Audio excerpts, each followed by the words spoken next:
દિલીપભાઈ છે. દિલીપભાઈ કોણ હતા અને શું થયું? આ મારું નામ દિલીપભાઈ છે. આ મારા મામાની દીકરી હતી અને એ મારા બનેવી હીરાનું વ્યવસાય હતો. એનો છોકરો બી હીરાનું જ કરતો.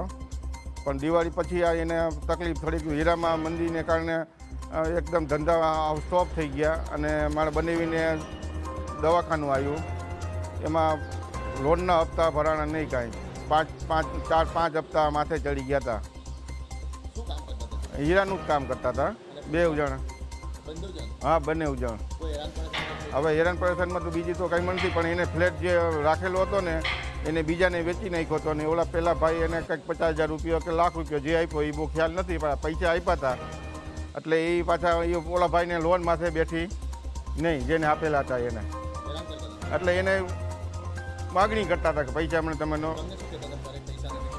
એટલે મને તો આટલી બધી મને વાતની ખબર નહોતી. મને ખાલી મને પૈસાનું કીધું હતું. છતાં મેં હમણાં 2 તારીખે ભાણાનો ફોન આવ્યો ને કે મામા કે 2,000 રૂપિયાનું મને કરી આપો ને. એટલે મેં એને કીધું 2,000 રૂપિયા ટ્રાન્સફર કરી દીધા દવાખાનાની હિસાબે.